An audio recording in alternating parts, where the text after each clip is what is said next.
This news is sponsored by Grand City Kharian. Grand city Khariyan.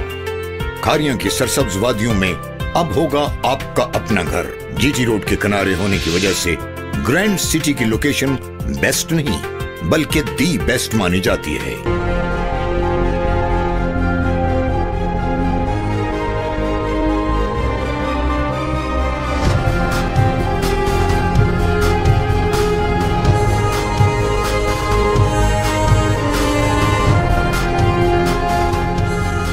Abu Dhabi मुत्तहिदा अरब अमारात की हुकूमत ने तलाक याफ्ता और बेवा खवातीन समेत तालिब इल्मों के लिए नई वीज़ा पॉलिसी का ऐलान कर दिया। तफसीलात के मुताबिक मुत्तहिदा अरब अमारात की हुकूमत ने अपने मुल्क में सियाहत को बढ़ाने के लिए नई वीज़ा पॉलिसी मुतारिफ करवाई, जिसके तहत बेवा और तलाक याफ्ता खवातीन अपने बच्चों के साथ बगैर स्पॉन्सर अबूधाबी का वीज़ा हासिल कर सकेंगी। हुकूमती तर्जुमान ने बुध के रोज वीज़ा पॉलिसी में नरमी के ऐलान के हवाले से बताया कि वो गैर मुल्की खवातीन जिनको बेवा या शोहर से अलहदा हुए 1 साल से कम का अरसा हुआ वो जल्द वीजा हासिल कर सकेंगी।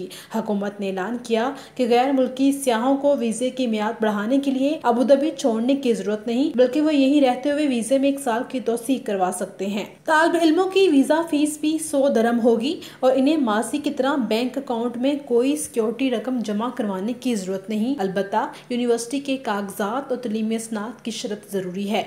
उनका कहना था कि हर किस्म के वीजे की मियाद 1 महीने के लिए आसानी के साथ बढ़ा दी जाएगी, जिसकी फीस 600 दिरहम मुकर्रर की गई है। और रशीदी का मजीद कहना था कि हुकूमत ने वीजा पॉलिसी में नरमी का कानून सियाहत को फरोग देने के लिए किया ताकि गैर मुल्की मजदूर अबूधाबी आकर मुलाजमत इख्तियार कर सकें। इसके जरिए मुल्क की मेशियत को मजबूत किया जा सकता है। नई वीजा पॉलिसी का इत्तलाक 21 अक्टूबर से होगा। रिपोर्ट राना रिजवान, जज्बा न्यूज, UAE।